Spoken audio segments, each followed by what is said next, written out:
You are watching the horizon. Stand with Ambazonia. Empower ABC Amba TV. We are calling on Ambazonians around the world to unite and uplift ABC Amba TV, Ambazonian Broadcasting Corporation. In this critical time of war, ensuring the station's survival is more important than ever. But what does ABC Amba TV truly represent for Ambazonia?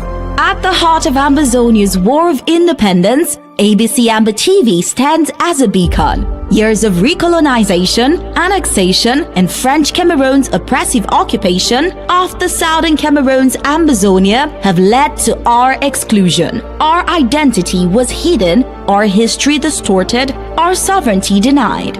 Queen of England is aware that the British Southern Cameroons were never a colony under France. Since its inception in 2018, ABC Amba TV has been our lifeline. Months of diplomacy have failed to resolve the crisis as fear grows over an imminent Russian invasion of Ukraine. Our work in the dark is our chance to tell our stories to the world, to give voice to the voiceless and broadcast the truth of our struggle. We are serious about executing this revolution. It has become a vital arm of our government in wartime, making diplomacy achievable and showcasing our untold stories. ABC Amba, you guys know how important ABC is for this, our quest for international recognition. Your donations can make a world of difference. Every bit of support helps keep our stories alive, our presence known, and our fight in the global conversation. The moment they notice that we are no longer on air, they think that, oh, maybe La Republic has succeeded. This is about Ambazonia. One thing we must always remember. Where would we be without ABC Amba TV? Let's ensure we never have to find out. A revolution is a temporary state of insanity to bring about sanity. Mobilize, donate, stand with Ambazonia, donate to ABC Amba TV. Together, let's write the next chapter of our history. It is better to light the candle than to curse the dark. Support ABC Amba TV campaign. Ambazonia Independence, voice for the voiceless. Mobilize for change.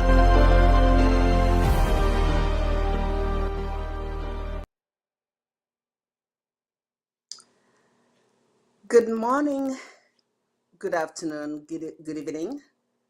Welcome to The Horizon, the voice of the Amber woman. For those of you who celebrate Valentine's Day, happy Valentine's Day. Thank you for joining us today. We will broadcast this show because we intended to do this program 2 weeks ago, but my guest encountered some technical difficulties. So he's here today to share with you a lot of information on two subjects that we would like to share with you. We want to talk about constitutional manipulations that have transpired for over 60 years. And we also want to talk about the forthcoming elections that are planned to put Biya in power again for another 7 years. We know that France is really behind most of these manipulations, but let's share with you what we know and what Ambazonians need to know and why they must continue to be steadfast to fight for their land. Without further ado, let me welcome our guest, Dr. Fred Lobati, to say hello to everyone. Dr. Lobati, welcome to The Horizon, the voice of the Amber woman. Yeah, thank you very much, Mappy. I'm very happy and that we have the opportunity once more to come to our people and educate them and bring them up to date with what is going on. I'm always pleased. It's always wonderful to be in your presence and talk to our people. I hope it will be a wonderful program today. Thank you. Absolutely, absolutely. Yes. So 2 weeks ago, when you were supposed to come on, I decided to read two statements from our forefathers, two of them. I read a statement from Esti Muna that most people were not aware of. And I also read a statement from Barrister Sam Ekotang Elad, who was the chairperson of the Constitutional Consultative Committee for Southern Cameroonians.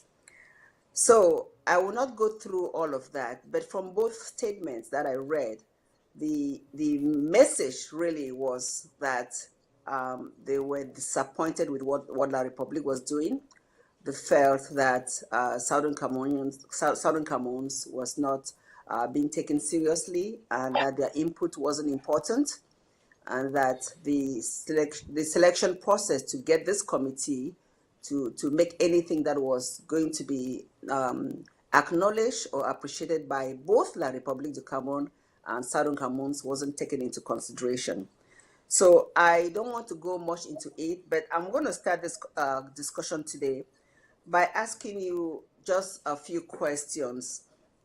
So let's recollect the promises made by La République before and actions undertaken during the Fumban Reunification Conference in 1961. Remember, the outcome was never ratified by the representatives of the people of the Southern Cameroons.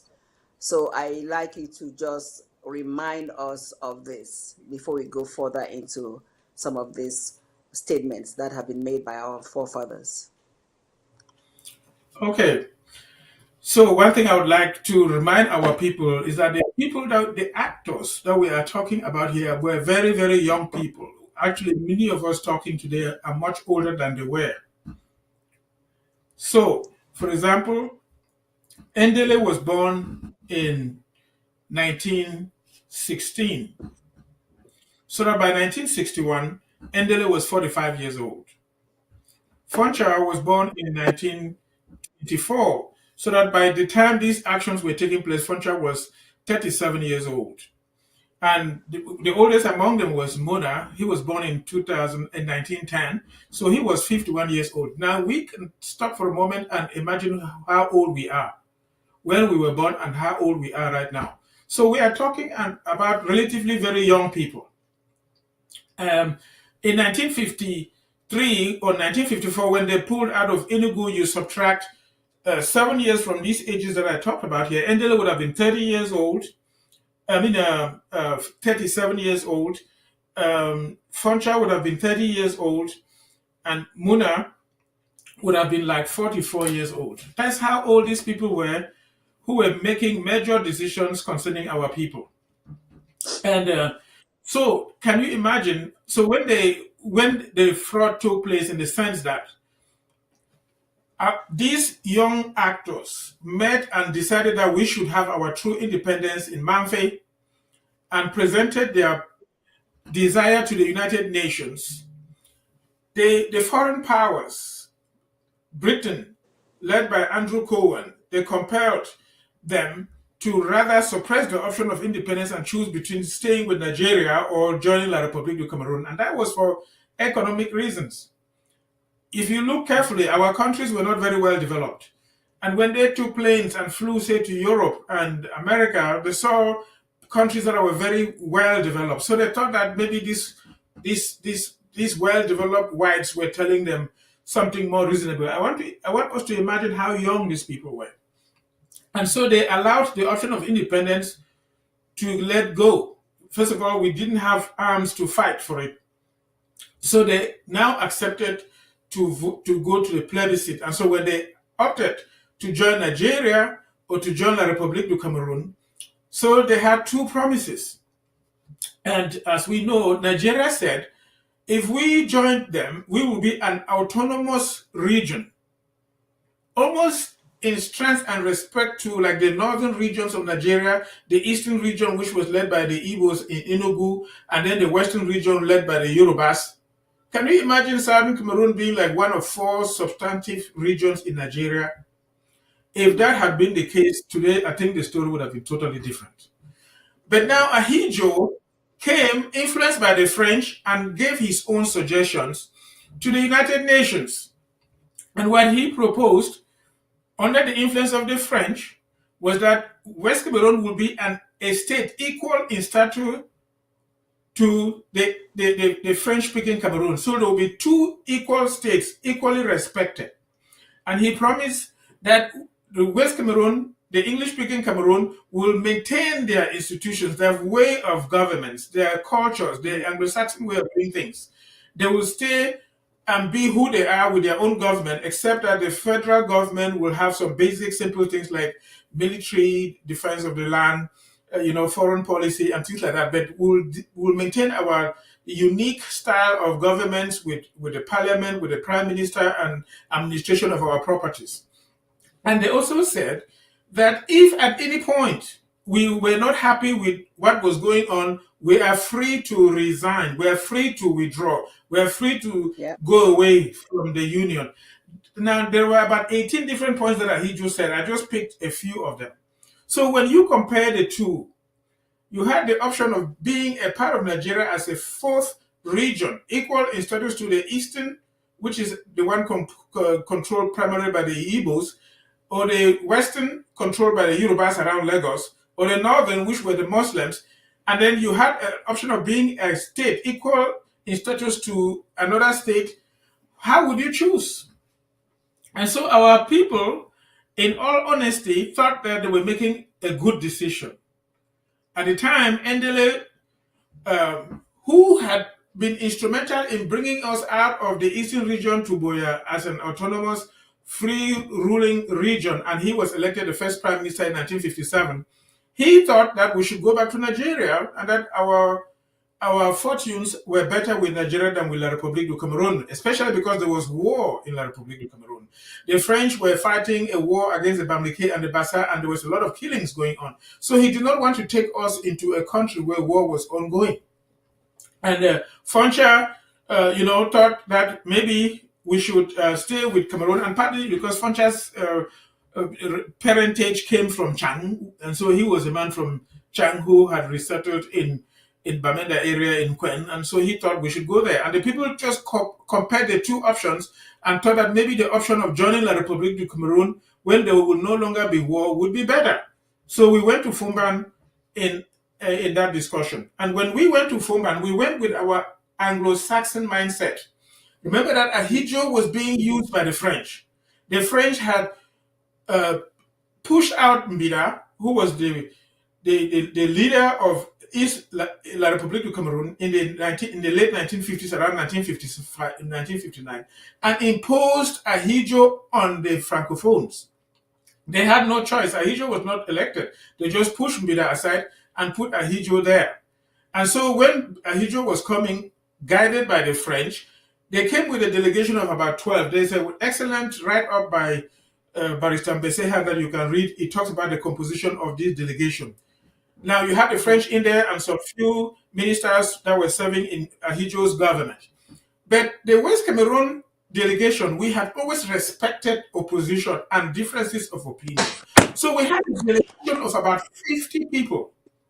We had a delegation of about 50 people. You had the ruling government led by Foncha, and then you had the opposition led by Endele, and you had even the one Cameroon led by Ntumaza, and other opinion leaders within Anglophone Cameroon. And there were a total of about 50 people who went to Fumban, thinking that we want to sit down, express our thoughts freely, and harmonize a true constitution that will rule the federation. And when we went, the people were surprised to realize that the French had already written something that Ahidjo just presented and said, according to the paper that we already gave you, this is what the constitution was going to be. And our forefathers were surprised to realize that they had not even had an opportunity to read the document.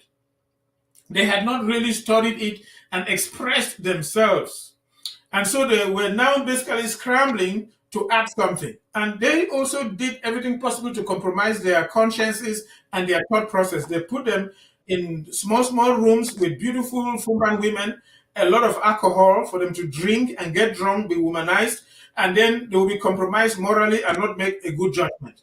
But in spite of that temptation that our forefathers faced, they tried to add something to it. And remember, Britain was not there. That's one of the grave errors because Britain had been ruling us. The French were with Ahidjo, but the British were not with us. The United Nations that owned us was not there because we were a United Nations League territory. We were not a colony of Britain or France. And also La Republic was a United Nations territory. So the UN had to be there, but the UN was not there. So anyway, our forefathers then, when they read the document, it said that the federation, which they use the word federation, is one and indivisible. And again, there is an excellent write-up by Bishop Barrister Beseha, which says that our forefathers objected to the option of one and indivisible. They said that, no, we don't want that. Remember, Ahidjo had promised that if at any time we were not happy, we can withdraw from the federation. And now they had a document which says that once we come together, the federation will remain one and indivisible. So the debate at that point was so hot, in spite of the temptations of our forefathers with those women and the alcohol, compromising their conscience and their thoughts so they don't think and just adopt whatever was given. In spite of that, it was so hot that Ahidjo at the end said that in order to avoid any arguments, they will drop the option of indivisibility. That means they will take it away. So that clause of one and indivisible will disappear. I'm bringing this up because recently, whatever you hear Bia saying, he keep bringing up one and indivisible, one and indivisible. Our forefathers objected to it. And then they added other few clauses and said that any constitutional amendment that will be brought in the future that will change the federated nature of the coming together of the two states is not acceptable. Now, so what that means is that any change that dealt away with the federation was fraudulent because when they were leaving Fumban, they agreed that any constitutional change that altered the federated nature of the two states coming together as one is inadmissible. Therefore, Fumban was inadmissible. And then Bia's effort of withdrawing from the union in 1983-84 when he went back to his name was again inadmissible. But anyway, those are the situations that happened and the choices that our forefathers made, and they thought that they were making a good choice.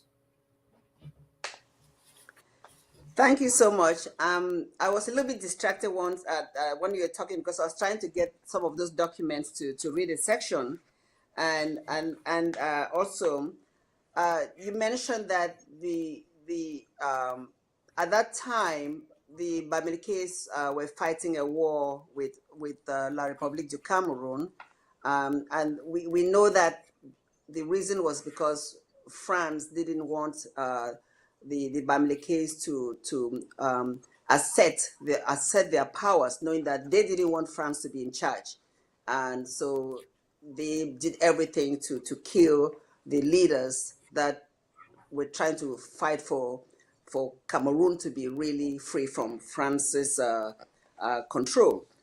When I say Cameroon, I mean French Cameroon. So the Article 1 of that constitution, here is the concerning the Federal Republic of Cameroon. I'm just going to read this, what it says. Article 1, the Federal Republic of Cameroon shall be constituted as from 1st October 1961 from the territory of the Republic of Cameroon, henceforth called East Cameroon, and the territory of South Cameroon, formerly under United Kingdom's trusteeship, henceforth called West Cameroon. The Federal Republic of Cameroon is indivisible, democratic, secular, and social. It recognizes the equality before the law of all its citizens. So that's that phrase, that word indivisible, how it appeared there. And our forefathers fought to make sure that the word is removed from that constitution. And you also mentioned that the delegation that went to Fumban were so many. I think you mentioned that it's in the article that was written by Barrister Mbesa. He has a summary of it. I have a list here of the people that represented French Cameroun and those that represented La République de Cameroun, Southern Cameroun. Let me just quickly read those who came, the list of delegates that were from Southern Cameroun's delegation. So you had Honorable J.N. Foncher, you had Honorable A.N. Joa, you had Honorable Estimona, and Honorable P.M. Kemcha. Then you had House of Chiefs members. You had Fon of Bafut, Fon of Bali, Fon of Mancon, Fon of So, NSAW spelled, Chief Kimbo Shingi, Chief Bu, Chief Oben, Chief Ebanja, and Chief Dipoko. Then you had KNDP representatives, Mr. Binka, Mr. Fontem, Mr. Tamfu, Mr. Kini, Mr. Kum, and Mr. Ka.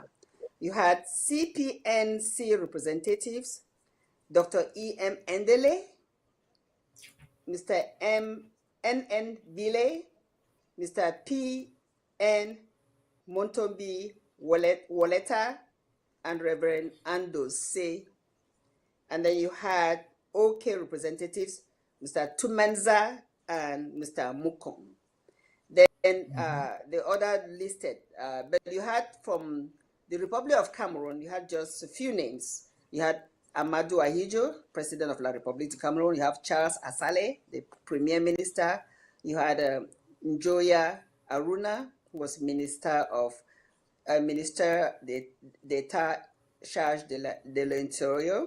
You had Charles Okala, Minister des Affaires étrangères. You had Lakini, Minister de la Justice. You had Tekang, you had Ku, you had Sisoko, you had Betayeni, Kane, and then you had V, and you had Kando. So they were just 1, 2, 3, 4, 5, 6, 7, 8, 9, 10, 11, 12 of them.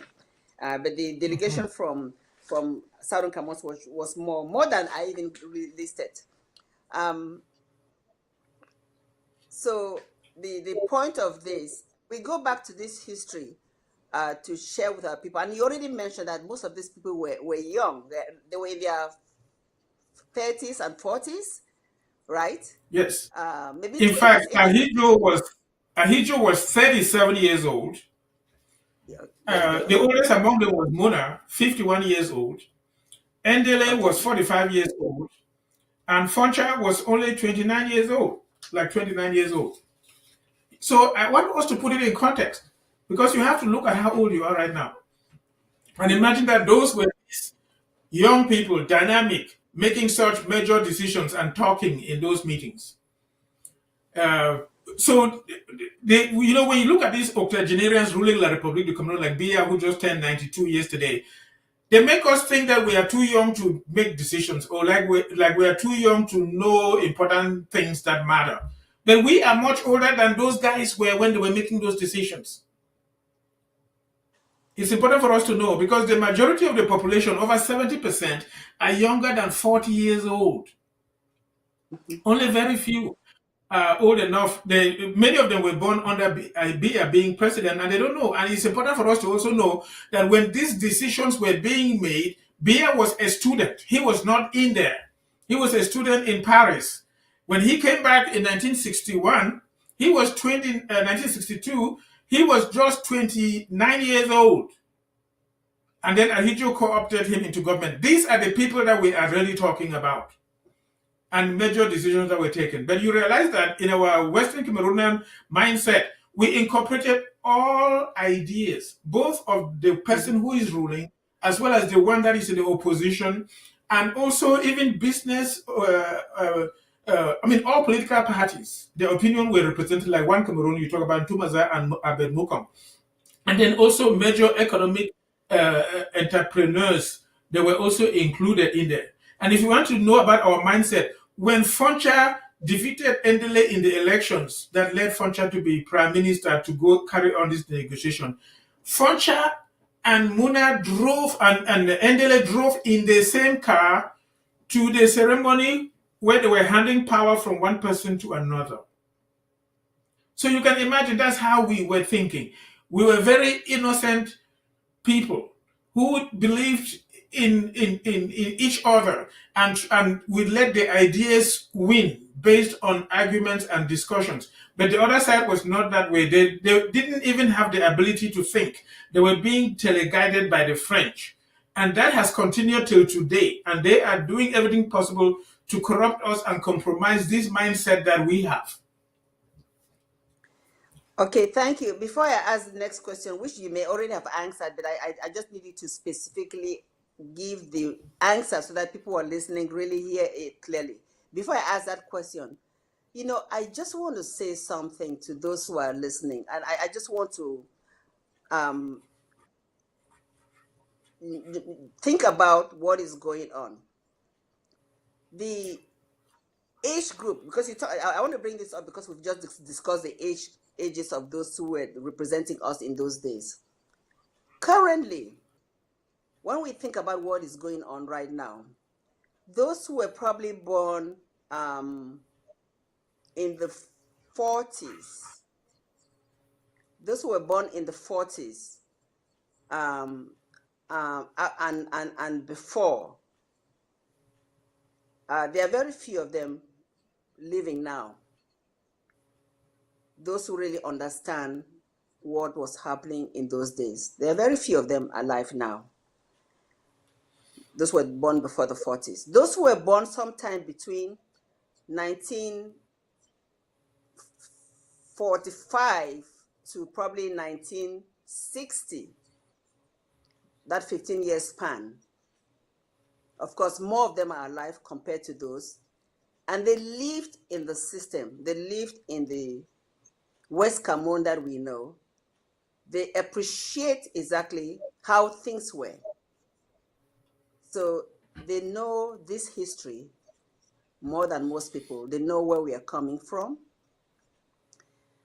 Those who were born after 1960, like myself and you, after 1960 to probably 1980, there were children growing in the system, and they are probably the ones that are right now more engaged in the struggle, fighting for us, because they know what was before. They have read it, they understand it.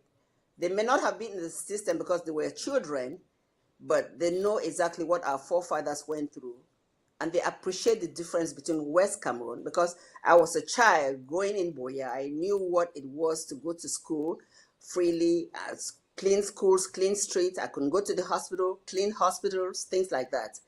I appreciate how my father was working hard, and the system was just outstanding. So we appreciate that as children, but now we are growing and reading things and learning things that we didn't know, and we appreciate it.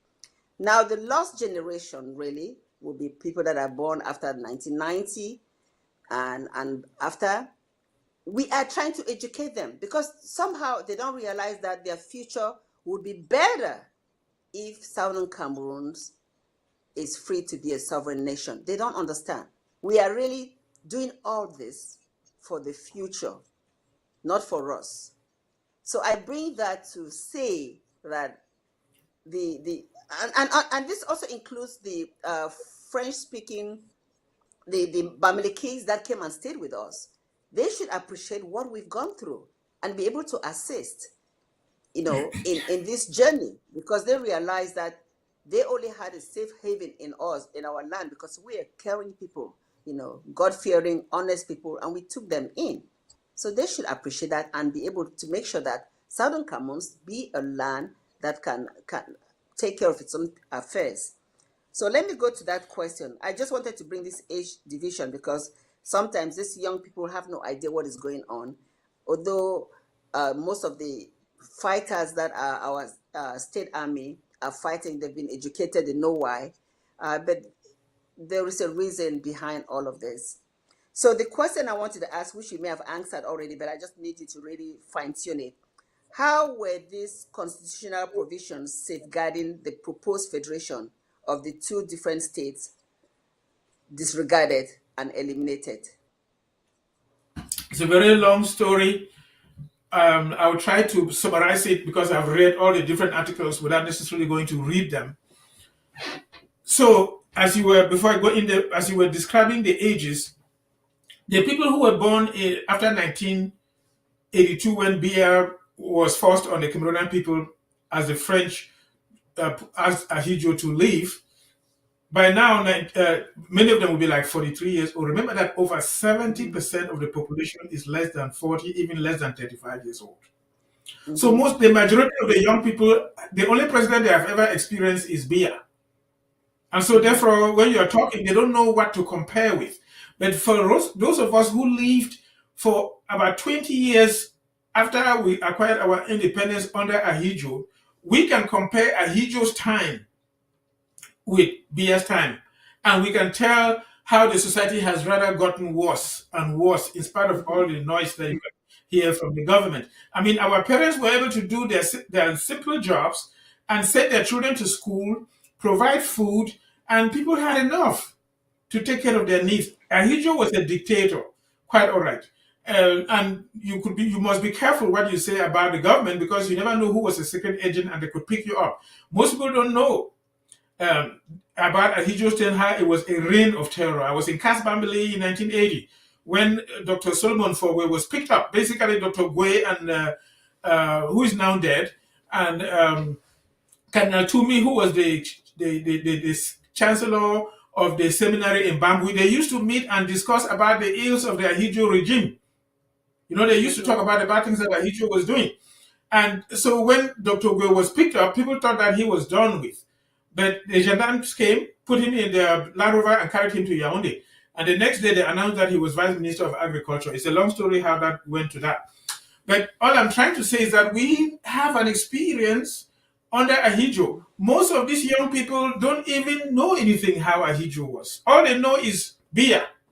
They were born, grew up, and all they always see is Biya, and they don't even know how to compare. So when we are comparing, we know the difference between Ahidjo and Biya. And then, by extension, we can tell you what we were before we even joined La République du Cameroun. Absolutely. Now, after our people agreed in Fumban to have a federated state that could not, and that temporary constitution could not be tampered with.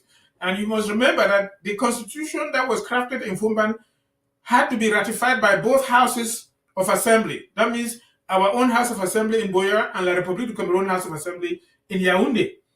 We have already said that it started off wrong, partly because the British were not there accompanying us, who administered us on behalf of the United Nations. The United Nations that had us was not there. It was only the French with Ahidjo who were there. So that is already the false footing of Fumba. And so our forefathers talked and they added some few things and came out with what they call the Federation, the Federal Constitution. And in 1966, right then, they already started things to disrupt our system of government. In 1966, the first thing they did was they had to put all political parties in one. That means, you know, in West Cameroon, we were used to multiple political parties. You had KNDP of Foncha, you had the KNC of Endele, you have the One Cameroon of Tumaza and Mukwanga we talked about. Mm-hmm. There were so many other parties and differences of opinion, even as independents. And we respected people's opinions without killing anybody. Nobody felt threatened that because you think differently, you will die or you will be killed or something of that nature. We expressed ourselves, and the person who carried the majority ruled. Now, in East Cameroon, that was not the case. They never had that tradition of really competing with different ideas among them. Ahidjo was imposed on them by the French, and he brought his Union Camerounaise, that is a political party, over there. And so they don't have that culture of talking. And so in 1966, Ahidjo convinced our people, since he was now the leader and actually had full control of so many things, that they should dissolve all political parties and form only one. And so they changed the Union Camerounese, that is Cameroonian Union, into the Cameroon National Union, the so-called CNU. So that was the first thing. They dissolved our method of expressing ourselves. So they dissolved all of that. And if you read further, you realize that the mouthpiece that was used to convince people to dissolve the political parties and form one was Endele himself. I want us to realize that we are all guilty in this. So it's not like Endele was a good guy who wanted us to go to Nigeria. He was such an innocent, great guy. And then Foncha was the bad guy. Each person had their error. And then Foncha, Muna, of course, took his own money and bribed. No, Endele is the mouthpiece that was used to convince people that we only need one political party. At the time the Cold War had come, the Soviet Union was getting stronger and stronger. The United States with its allies were competing against the Soviet Union, and there was a fear that it may lead to a civil war. And so each country had to decide who to align with, either the West or the East. And the dictatorships in Africa were aligning with the West because they were afraid of the United States. There was also the so-called non-aligned nations that were led by Yugoslavia. But anyway, what I'm saying is that the first step was to take away our ability to talk.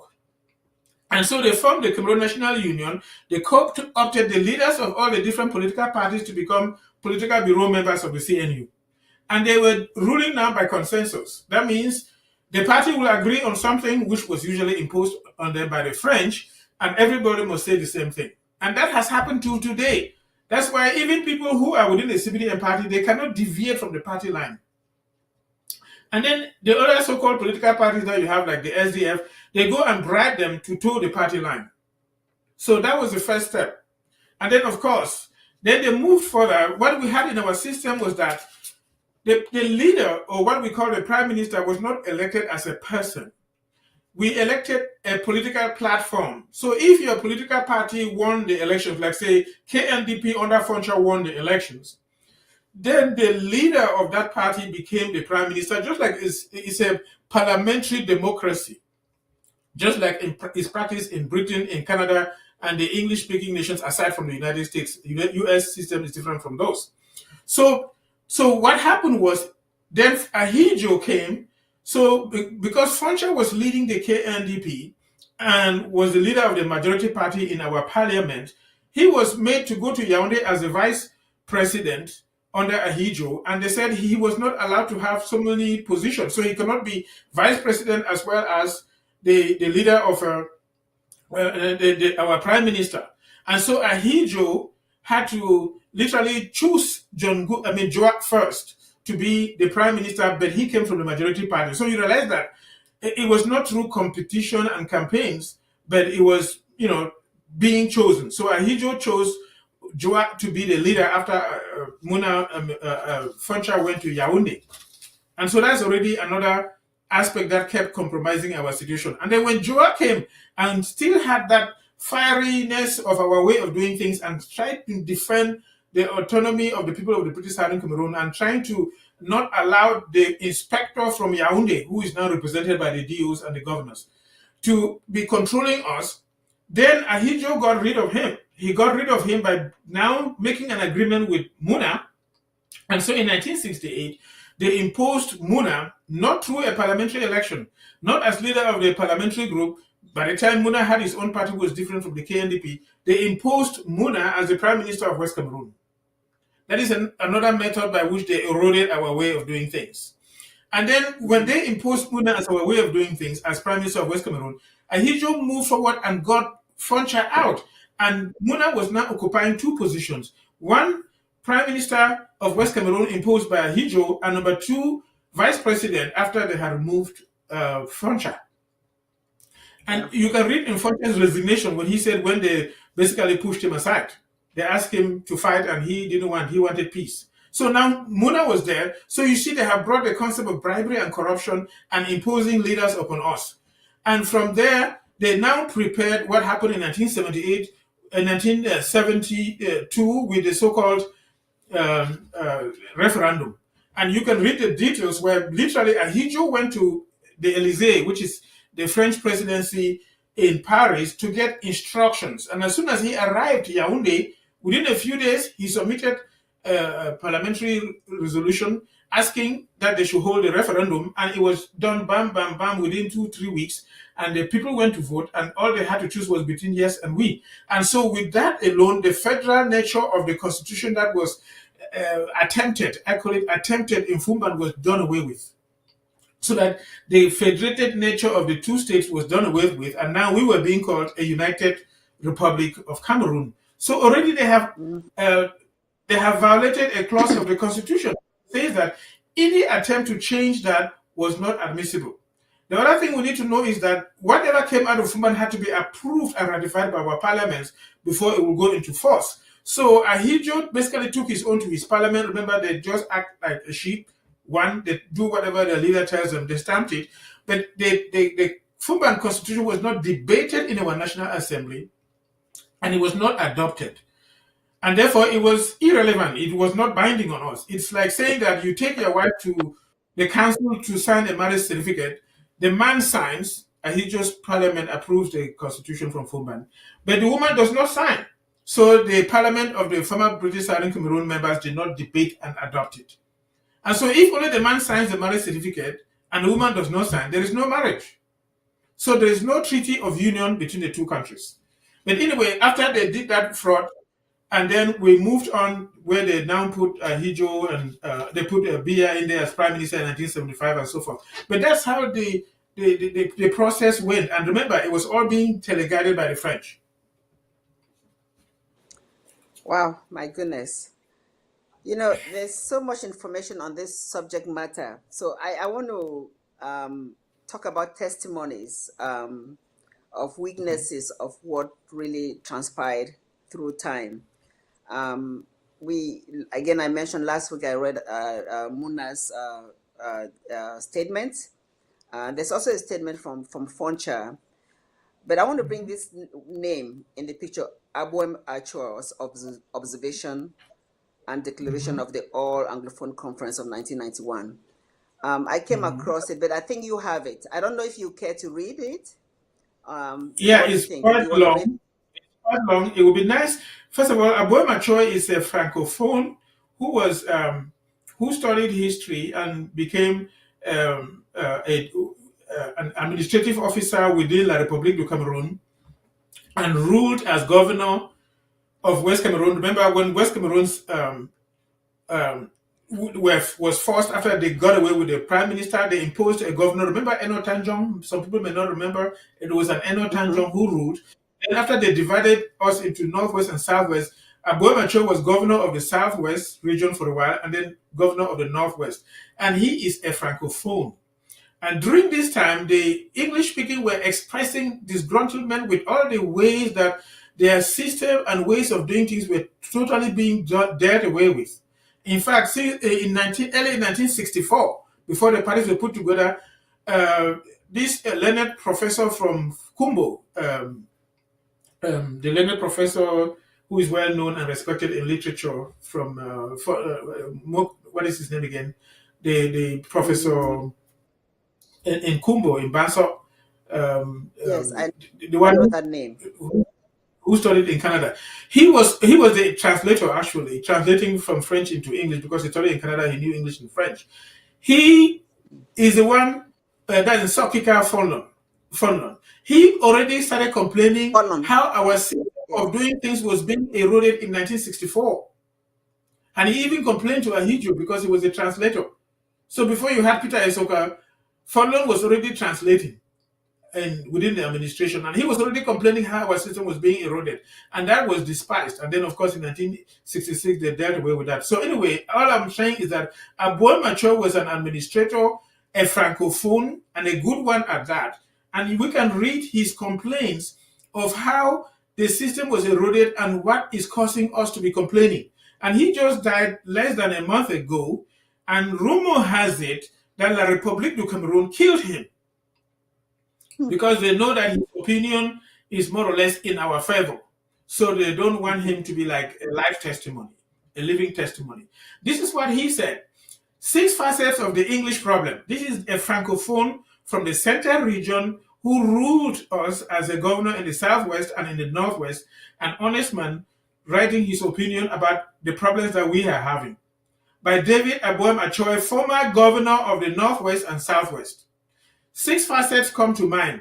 Criticism of the centralized state. So we had a system where people could rule independently and differently based on their local areas, what was good for them. So, for example, if you were in Womb, you don't need to go to Boya to get permission to develop roads in Womb or do some things that are necessary and good for people in Womb. Everything was, there are certain things you can do within the center, like the capital, but everything does not have to be. But in La République du Cameroun, everything is in Yaoundé. So one of our criticism, according to this francophone, is that we are criticizing the centralized nature of the state, the transfer of decision-making centers from Yaoundé, far from the population and their problems. So if you live in Moi and you need something, they want you to go to Yaoundé to a certain ministry, and you have to struggle to find money, go to Yaoundé, find somebody to live with, go to a ministry where they're speaking even Bulu, not even French. They look at you as a strange fellow coming maybe even from Nigeria. What do you want here? When you are an authentic citizen of the soil coming to ask even for your income, something that you are due. So that's what he's saying. Failure to respect commitments relating to the equitable consideration of institutional, legal, administrative, cultural, and traditions inherited from the former administering powers. So he is saying that we are complaining that the traditions that we brought in are no longer being respected. Failure to respect solemn promises made during the referendum. And then change of the name of the state to the United Republic of Cameroon, and then subsequently to the Republic of Cameroon. Remember that when we went to Fumban, the state of West Cameroon went as the former, the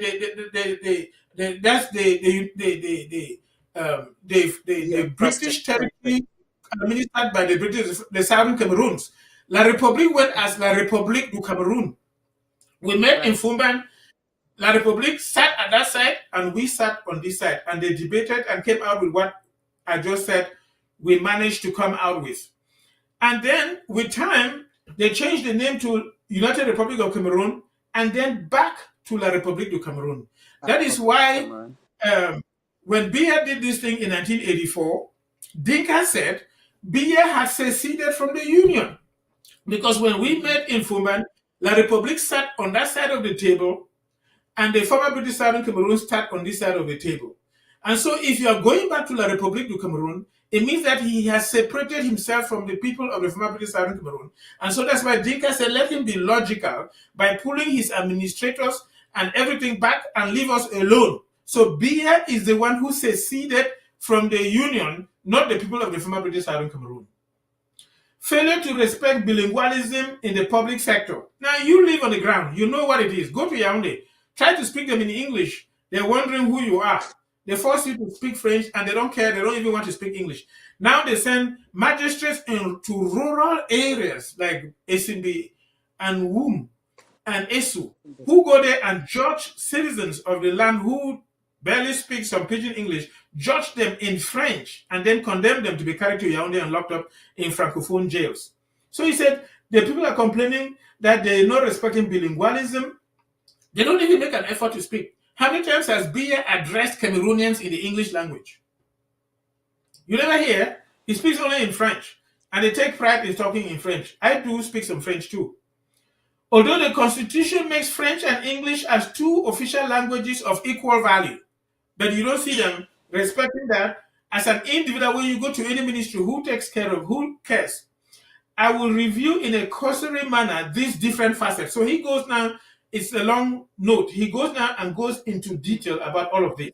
He says, having been stripped of the important powers exercised in complete autonomy by the state of West Cameroon, many compatriots from this part of the country have developed a deep feeling of nostalgia, unease, frustration, discomfort, and the feeling grew stronger over the years following the advent of the unitary state. It is not simply nostalgia for a more or less bygone era of dreams. It is the comparison between the quality of public governance practiced since 1972 and that which was in honor in the Federated State of Western Cameroon, which systematically leads a large number of actors criticize the first and regret the second, many of whom include and it goes further and further. I don't want to go into all of this. It's a Yeah, long note.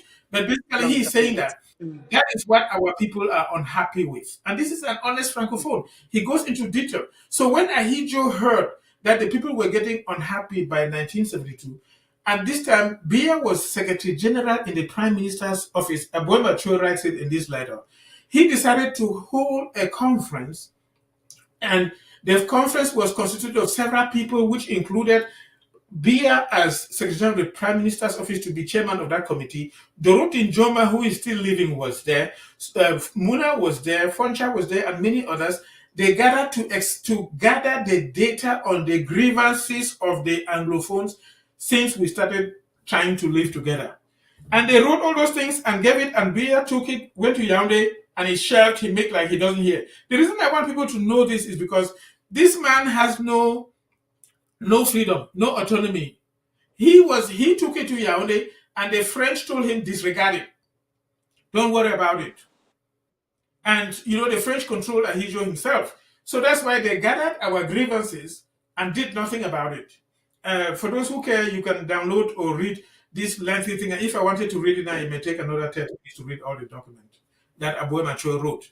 But that was a living testimony, and he was writing sympathetic to our cause, that we have a true reason to complain, and that La République du Cameroun has committed a lot of errors, disrespecting its engagements and agreements that occurred before and during Fumban, and subsequently they have literally eroded everything and got us to this point where we are now what you may call second-class citizens in our own homeland and suffering. So La République killed him.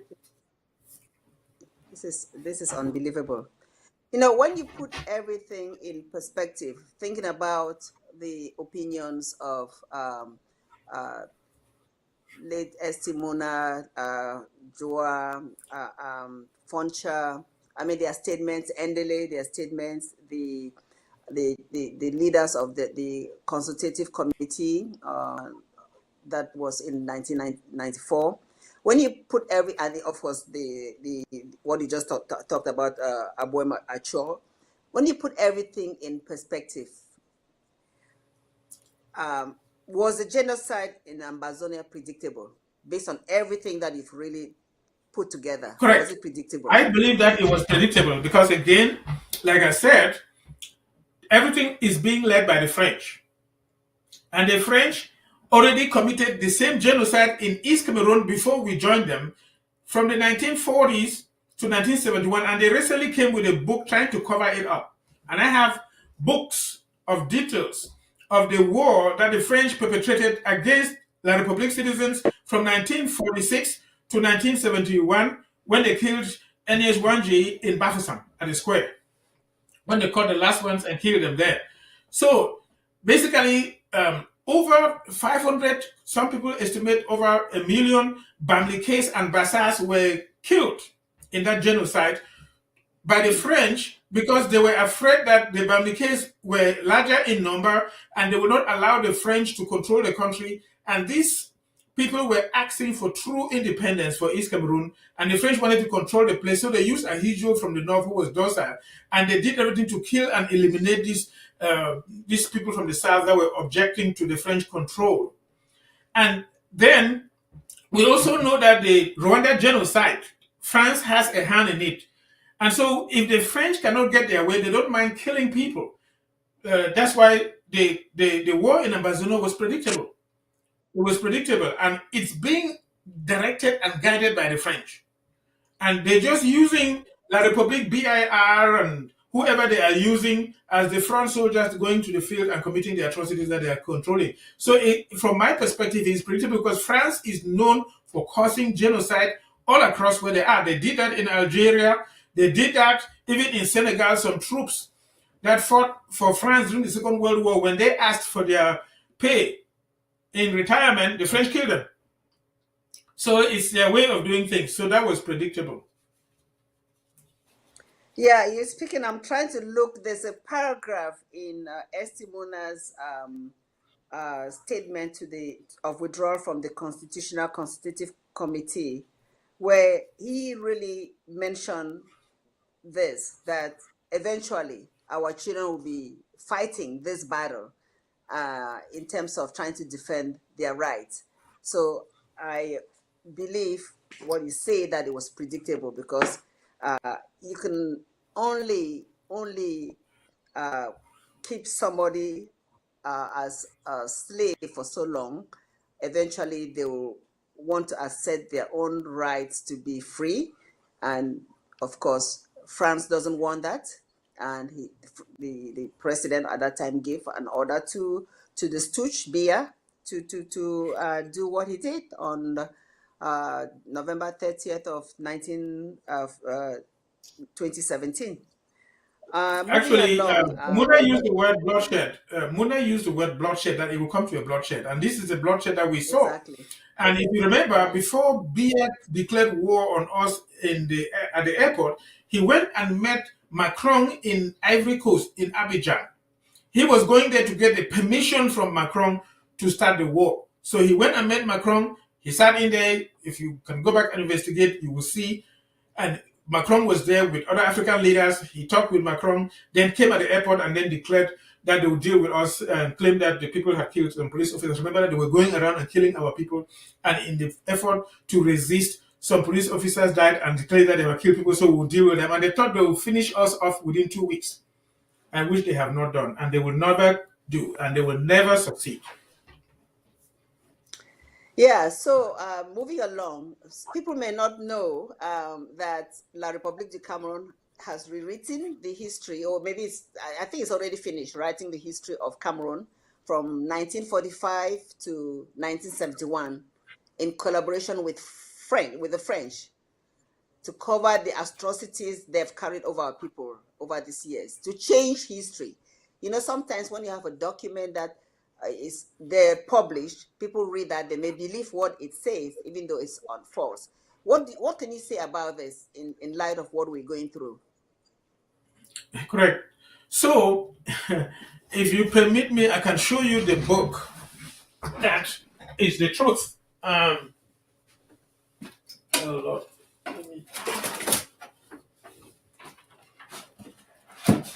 Hopefully you can find it. Oh yes, I have it. I have the book.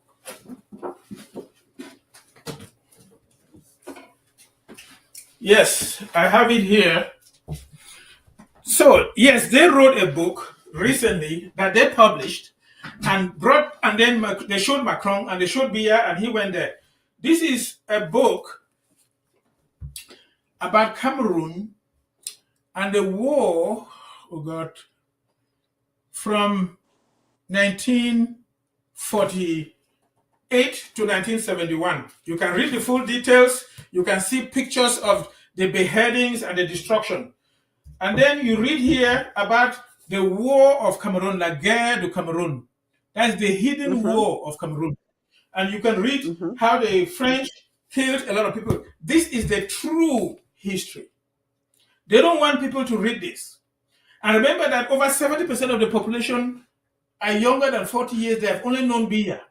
So that's why they went and rewrote a story, how the French resisted the opposition in Cameroon from 1946 to 1971 and covered this genocide and atrocities that they did. They literally destroyed villages like they did in Ambazonia, in Bamileke land. They killed a lot of people, cut their heads and hung them on sticks. I have pictures in here, just I don't have time to show all of them. Yeah. And they have covered that and whitewashed it to make it look like nothing terrible happened. This is the French are doing it because they know that Biya is going to go away. It doesn't matter how long he tries to hang on. He's 92 years old. He, according to his biologic age documented, he turned 92 yesterday. Look around, you find a 92-year-old and see how old they are. Don't worry about the fellow. He's going to go. The oldest that we know that lived politician is Muketa. He lived to 102. So even if he pretends that he won 7 years, don't worry about the fellow. He's going to go. The French know that he's going to go. There's going to be an after Biya. So the French were just trying to save face, make themselves look good, so that Cameroonians will not remember the story. But if you truly want to know the story, all of these books are free online. You can order them and read it for yourself to know the truth of what the French did in Cameroon, not the masquerade that is being presented to people as the story of the French. So anyway, that's what I would say. When I say these things, we're not just talking off our head. We have documentation and books to back it up. Okay. The other topic that we really had in mind today was about the La République planned elections based on bribery and corruptions, of course. So this year, 2025, there will be another charade called elections, which will be carried out in both La République du Cameroun and Ambazonia, of course, because they claim that they own our land. And it's being prepared by using the same old tactics, bribing chiefs, memoranda of support to the natural candidate, meaning people giving their support, and of course the popular sardine, bread and sardine given to people to build their support. Let's talk about that, Doc. What do you see happening, or what has happened right now as they plan for those elections, which they intend to put Biya in for whatever? Correct. La République has never, ever had any true elections. The children of Ambazonia or the British Cameroon have had experience of a true, honest election. Remember, our forefathers withdrew from Enugu in 1954 and went to Boya. They held honest elections, and Endele won in 1957 as the first prime minister. And then subsequently in 1959, they held another election, and Muna won. And as I said, they transferred power where Foncha won, where Foncha and Endele sat in the same car that drove them to the ceremonial grounds of the transfer of power from Endele to Foncha. So our people know what it means to conduct free and fair elections where political ideas compete. La République does not know that. What happened in La République du Cameroun is that the French chose the people that they felt comfortable with that will allow them to continue controlling La République du Cameroun. So the UPC party that embodied the true opponents, the true independent-minded La République, they call them terrorists and maquisards, and were fighting them. Then the French selected among them their own leaders. And among them, you had Mbida, who was leading La République du Cameroun. And the French thought that Mbida was still not well controllable. They could not control him well. So they went and got Ahidjo from the north, who was just a high school graduate. He graduated from the baccalaureate form of education and was a telegraph officer. So they imposed him on the Francophones. And then afterwards, they always, after they had put all the parties together, then the leader of the party was the natural candidate for the new elections. And so Ahidjo was like the natural candidate for the Union Camerounaise. So they imposed him on the people, and they said everybody must vote. And if you don't vote in favor of the party and the police ask for your police card, for your voting card, and you don't demonstrate that you voted, in which case you have to vote for him, they can lock you in jail and they can kill you. So under pressure. So that's why they always came out with 99.99% results. They were ashamed. They did not even know how to say 100%. But anyway, so that's how they continued right through. In 1975, Joa challenged Ahidjo when they were in Bafoussam. They were going to hold new elections, and Ahidjo was again the natural candidate of the CNU. And Joa said, "Why are you always? Others can also be. I can also be." And of course, they planned and killed Joa later. And then, of course, then in 1982, the French, now there are constitutional manipulations where they deceived Muna through the referendum. Muna was made the chairman of that referendum thing because they promised him that after Ahidjo, Muna could become the speaker. So he was flattered. And he thought that he could become the next president.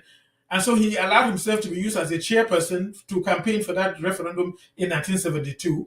And then later on, they put Biya as the prime minister. And in 1979, they changed the clause of the constitution that the replacement for president in case of need and emergency would be the vice with the Prime Minister and not the Speaker of the National Assembly, and Muna again was sidelined and was shocked.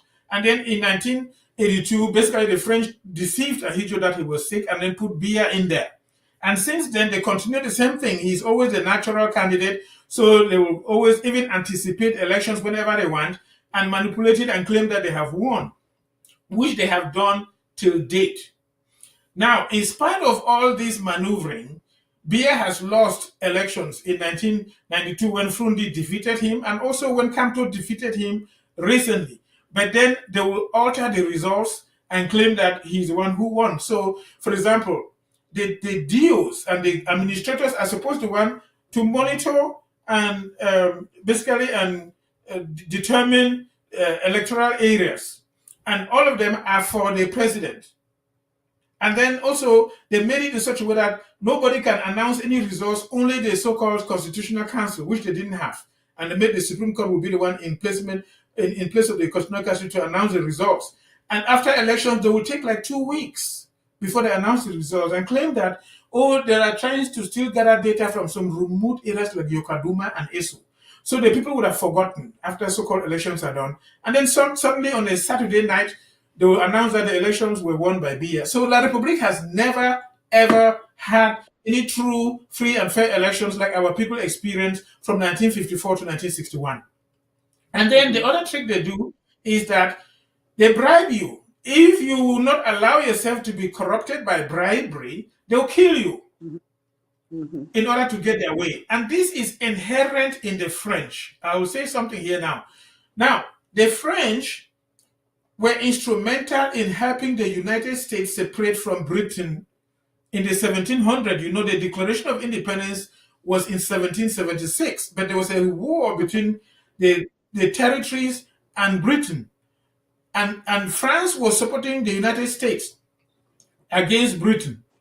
And then in 1783, they had a treaty in Paris where the British signed and acknowledged the independence of the 13 states of the United States.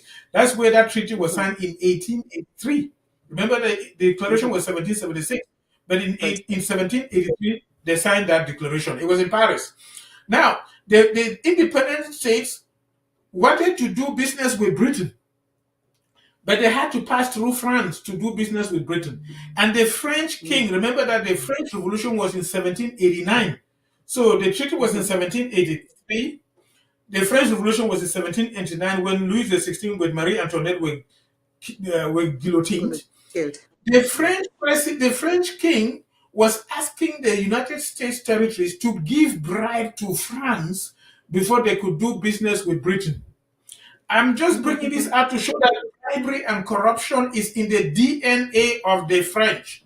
For them, it is normal. When their citizens or are taken captive around the world, they go, say, in negotiations and exchange money. They don't mind giving money for release. While America will say that we will never give any money, the French will go and give so many billions to exchange. So bribery and corruption is in the DNA. They have trained our people. So they come and bribe to corrupt your conscience. So you don't think independently. You don't think what is good, but you try to do a favor to the person who gave you a gift, which is a bribe.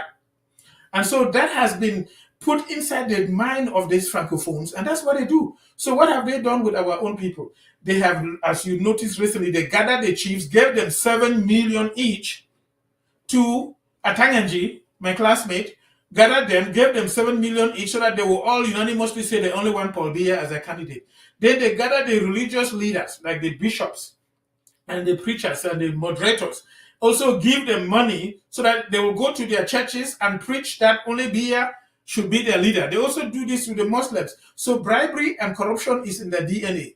But when you resist and you wouldn't submit, they kill you, just like they did to Kamende. Kamende was a member of the Senate, and when he was in the Senate and bringing up these points and talking against it, they arranged and used the so-called fake Amber boys, the Atanganji boys, who were led by Bankwi, to kill Kamende in Bamenda. So that's what they do. If they cannot bribe you, they kill you to get their way, which they have always done. And so there are no true elections, so forget about it. Right now, you see a 92-year-old person who is incompetent mentally, physically, to rule a country, and people are gathering because of bribery and corruption, singing hallelujah. It becomes a laughing stock to the whole wide world. Everywhere in the world, go to Papua New Guinea, go to any part of the world, and tell them that a 92-year-old is standing for a 7-year term. They will laugh. They will be laughing at you. What do you mean? Are there no other young people in that country who can rule that country? So again, it's still through bribery and corruption, and so there are no true elections in that country. Just forget about it. But I think they're just playing a trick, and then later on, when he becomes totally incapacitated, either through death or illness, they will just put somebody in his place and then use the same machinery to put somebody that the French want to use to control the place. That is, I think, their legal tactics and their small intelligence. That's what they're trying to do. Yeah, unfortunately, during his Youth Day speech to the youth that just passed, he was promising the youth that he's there for them, that he's there for the youth, and for them to continue to support him. I hope these youth, they have a brain, they can think for themselves, that he's definitely not for them, he's there for himself. Moving along, Doc, what what will be predictable? Of course, we already know. What will be the outcome if he were to put his name on the ballot? And Okay. really, yeah, what will be the outcome? And really, those who are there, there was a statement from, I think I've seen something from Akere Muna, you know, saying that I think he's also going to be running. And I saw a video of someone condemning Biya, that there's no point for him running again. But we know that as long as his name is on that ballot, he's gonna win. Will those people have any ounce of fiber in their bones? I don't know if that's the right expression, to be able to do anything if Biya were to win again?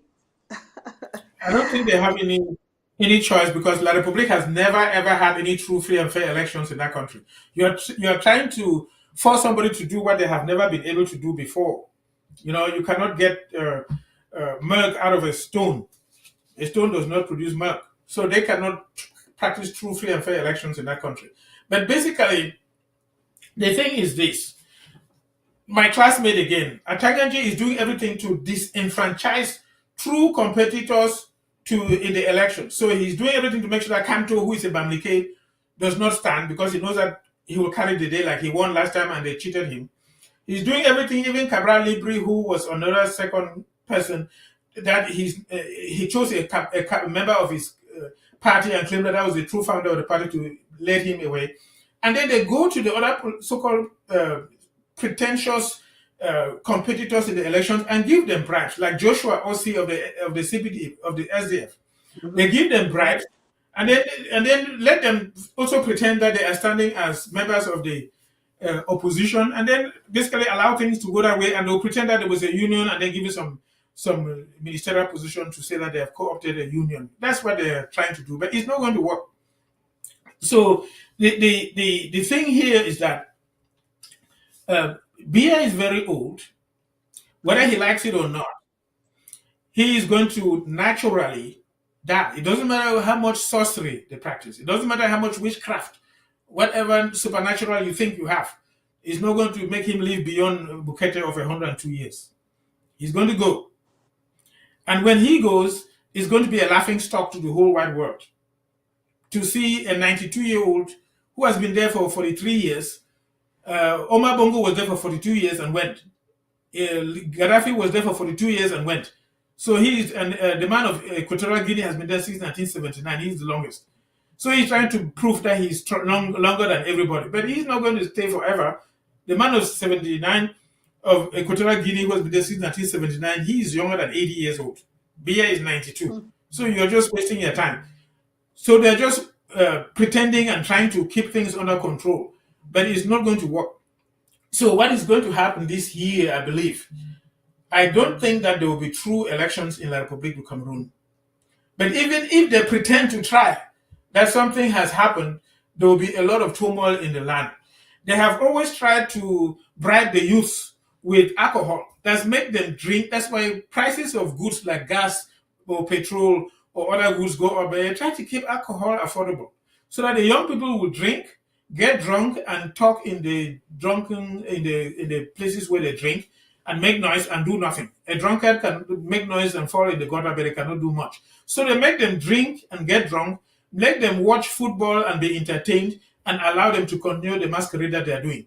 But when these young people wake up and go against the system can do nothing. See, the population of Cameroon is over 30 million. Of these 30 million, I told you that over 70% are younger than 40 years old. If you take 70% of 30 million, that's about 21 million. And then if you remove the women, you divide 21, that's about 10 men. You know? And if you decide to take away the children, and you will be having somewhere around 5, 6, 7 million men. When these younger than 40-year-olds, 5, 6, 7 million get up against La Republic, they don't have enough military. The BIR is not enough. La Republic has less than 50,000 troops. If you add their military, gendarme, army, police, and everything in uniform, they are less than 50,000. They hardly reach. You can go to CIA report of the military capacity of nations. You will see the military capacity of La Republique du Cameroun. They are less than 50,000. And so if you have 5 million young people get up and say, we've had enough against this regime, they're no longer intoxicated with alcohol and by football and things like that, and they get up against this, the Bulus don't have any power.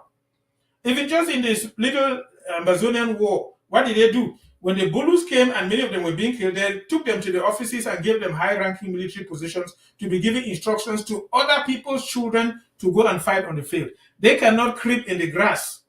They cannot sleep in the bush and creep there that they're fighting. They're incompetent. So people should not be worried about them. So I don't think that there will be any true elections because the people will be disgruntled. It will become an international uproar and it will not pass. But Biya said in his speech, he claimed that people should not listen to the voices of chaos. People should not listen to people with false promises, and that he's the one for them. That's what he's saying. But remember, he didn't write that speech. He was trying to read something that somebody wrote on his behalf. And remember that there is artificial intelligence where he can be moving his mouth and pretending to be talking when he is not the one talking. So, no, I don't think there will be any true, free, and fair elections like La Republique has never had. But I also think that this year will be a very turbulent year. And I think that his downfall will be a great one. It will be like a big baobab tree in the forest that falls and makes a noise that reverberates throughout a large region. People will know that that tree fell. And when he dies or is out this year by these so-called elections, it will be a big noise that the whole world will talk about. All right, so we've covered quite a few important information about the past and the future that we think, what we know. At this point, Doc, I just want to give Ambazonians something to look forward to.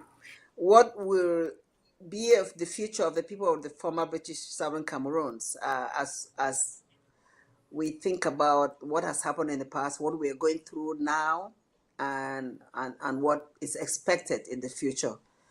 Just give them a line of hope, something for us to.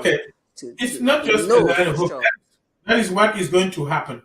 I have said it in some other programs that the future of that contraption called Cameroon is depicted in their flag. I will go into that. But besides that, the situation with the world is that the demographic population of the earth is changing rapidly.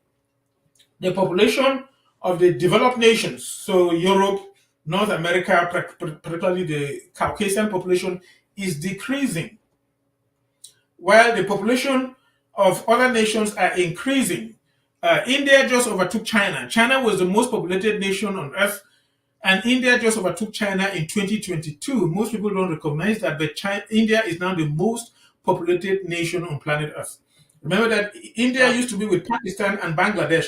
If you add Pakistan and India and Bangladesh together, their population is already over 2 billion. The population of the Earth is over 8 billion as we speak. The population that is increasing the most is sub-Saharan Africa. There's people like you and I with a flat nose and dark skin. That is the population that is increasing the most, and it is projected that by 2100, which is basically 75 years from now, by then we would be dead. I'm not afraid of death. Bia is the one who is afraid of dying. Neither am We are I. not afraid of death because we have a clear conscience. Now, by 2100, the population of the flat-nosed black African would be 45%. That means almost every second human being that you will see on planet Earth will be a dark-skinned, flat-nosed African like you and I. So that demographic population is going to change things. And that's why you see some old countries like France, they're being infiltrated by Africans. Their football team is all Africans. Everything, you see Africans working for them. And they cannot do without us. If you leave them, they will age and die. And their buildings and industries nobody will occupy them. So no, those industries will be occupied by the developing countries that their population is increasing. They can talk about limiting immigration and all that. They'll just talk for a while, but it will still continue.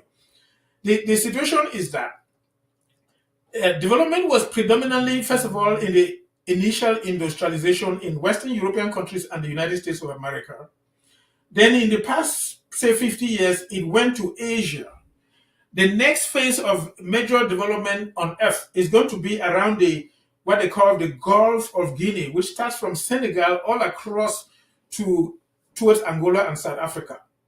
That is where the major economic activity is going to happen. As we're speaking, the population of Lagos is over 24 million. They're already more than New York. Major developments are going to occur in this area. That is the next economic frontier. All this will not bypass the children of Ambazonia or even La République du Cameroun. This is a tide that La République cannot hold. They can go up and do whatever they want. It's not going to work. I know that there are some actors on Earth that are trying to control that population growth by using vaccination methods that are polluted with substances that render them infertile, but it still will not work. The population growth is still going to continue. And so the future of the young people is bright. The future does not belong to these 90-year-old people. They will die and go. The future is on the side of the young people. And the change is coming. It's like a tsunami. You cannot change it. It does not matter what you try to do. And so the impact and the influence of the French in Africa will only continually digress or wane away.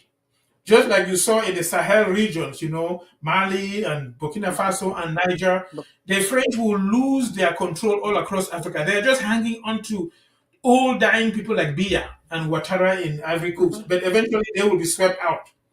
And the change is coming.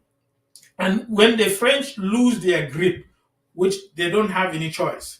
In fact, even the United States is trying to maintain some grip because they know that competition is high. China is there in Africa, going around with development. Many other countries are trying to come. Even Russia is trying to come. Other countries like even Turkey and others are trying to have an influence on the African continent. Many countries will accept themselves. In fact, by 2100, this is what the projection is going to be. The strongest economy on earth is going to be China. The next is going to be India. And then the third is going to be Indonesia. The fourth, so we have India, China, India, then the United States will be number 3. The fourth will be Indonesia, and the fifth will be Nigeria. The fifth strongest economy on planet Earth by 2100 will be Nigeria, which is going to have over 800 million people. So that is what is going on. And so this tsunami, the things that La République is doing there, don't worry about them. They will die and go away.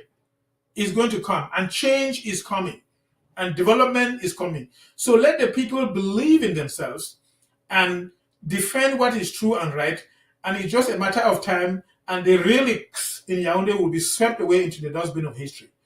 Now I can go back now and tell you the future of La République as depicted in their flag. I have already talked before. If you look at the flag of La République du Cameroun, it is green, red, yellow. This was the proposal of the French. You have different versions of it all across Africa. You look at all the Francophone countries, like even Burkina Faso and all the others, you will see green, red, yellow. The French were taking the different colors of our traditional pepper that we cook soup and eat. It was almost like telling us that they were going to put pepper in our eyes. But anyway, If you take the situation of La République du Cameroon, you see the green, red, and yellow. That is the flag that La République had when they had their independence from France.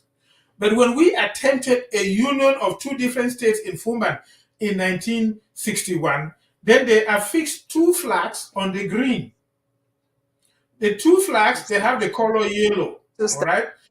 And so Ahidjo's ruled for 22 years with the two states there as two depicted different entities. Then Ahidjo's face went away, and Biya was imposed on the people as the French. And he is now on the face which is red. And you see that we went from the two different stars of depicting the two identity states as one, which he calls one and indivisible, when he reverted back to his La République du Cameroun and deceiving people that we are one and indivisible. So you see that one star on the red. During his reign, there has been a lot of bloodshed, not just the genocide in Ambazonia. If you look at the symbol of the CBDM party, it's a torch of fire. Look at it carefully. It's a torch of fire. They go around burning things. They burn documents even in ministries, just like they came and burned our villages. His reign of terror has been bloodshed as well as destruction by burning, by fire. Even electoral votes that they had last time, they burned them so that there will be no evidence if some external party wanted to come and count the votes. They burned them. So his reign has been a reign of terror with the one star. When Biya's face goes away, then you have the next phase, which is the yellow. And what you realize is that when that one star, which was two under the green under Ahidjo, and then moved over to be one under the reign of terror of Biya, will move over to the yellow, you no longer see the star. That means it disappears. So because it matches the color of the yellow, that means the people will become their true selves. The people will become their true identity. And that will be the phase where not only the Ambazonian nation will emerge to be who we are, even the Bamli case will finally have a place to say what happens in La République du Cameroun. They will no longer be suppressed like Ahidjo did, and like Biya has been doing, and the French have been doing, and stealing their elections like they stole from this. But the Bamli case will have a strong voice in La République du Cameroun. And the country is depicted to break up in about 4 different segments. Ambazonia breaks away, and those guys that are pretending to be there will no longer be seen. Then the Bamli case and Bassa will break away, the Northeast will break away, and Bulus with the small Betis and those of the East that want to hang with them will be a smaller segment. That is the destiny of that country. That means the people will revert to their true self. And that is the future. This is a future that they cannot change. It's depicted in their flag, and people should just wait and see as it happens. That's what I can tell them. They should not worry. The future is on the side of the young people. That's awesome. And the future is a bright future where they have the right to determine their future. They have the right to work hard and live a life that is free, that is bountiful, that is, safe. All this killing that we've experienced will come to an end. I want to thank Dr. Lobati for being with us here on the horizon. We know that as the elections come closer, the elections are bound to take place in October. As we get closer to those months, we'll have more to talk about. Of course, a lot will be happening in La République, which we will bring to you. And we will continue to support ABC Amba TV. We want you to continue to supporting the Horizon, the voice of the Amba woman. We want you to know that any people that are determined to be free, that are working hard to be free, that are on the side of the truth, justice will prevail. Our history is relatively young. It's just over 60 years old. And so we have time to make the relevant changes to be a beautiful nation. So my people, don't give up. Don't be despaired. Don't relent. Know that as long as you believe in what is right, and as long as you believe in the truth, and that's why we keep on educating you on the horizon, because a lot of people don't know the history. If you know your history, you know where you came from, then absolutely it will help you determine the route to take to be a free people. So I want to thank you for always being on the horizon, listening to us.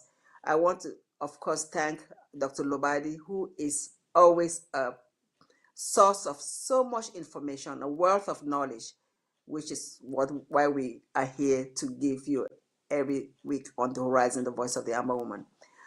This week or this month, February, is also American National Heart Month, where we bring awareness about the heart health, HEART.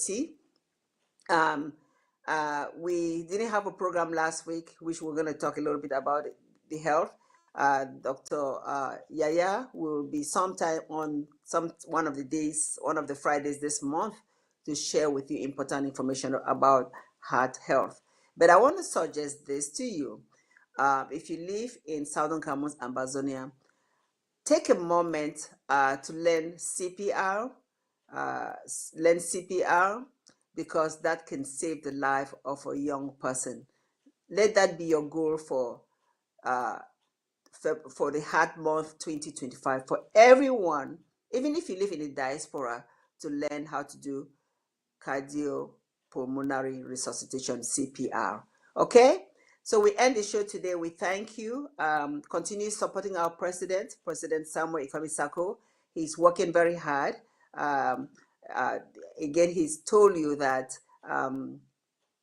he's doing things in the background that he cannot share with you on a daily basis, but he's working very hard. So don't give up. And to our ASA on the ground, we applaud you. We thank you. We are grateful to you for all that you're doing to keep homeland free. We know that, in fact, I'm going to just mention this briefly. There are times, and most Southern Cameroonians, most true Ambazonians may have experienced this, where when you continue to stand for Southern Cameroon, stand for Ambazonia, you get people that throw it back at you that this thing is taking the lives, is making students not go to school, or they say that there are a lot of kidnappings and they don't support the cause.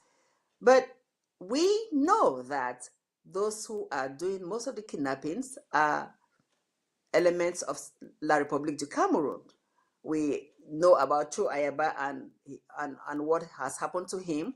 And so this has always been a problem because of those who want to use the name Amber Boys to distract the genuine cause that we are on. So don't give up, don't be despaired when this gets thrown on to your face that this is taking too long and all the like. Any journey for freedom will take a long time. This country that we live in, the United States of America, did not become free overnight. It took several years of heartache, of fight, of blood, and sweat. So if you believe in what is right and just, you will continue fighting. Without any further ado, I want to thank you one more. And to those who celebrate Valentine's Day, happy Valentine's Day to you all. Thank you so much. The voice of the Amber woman.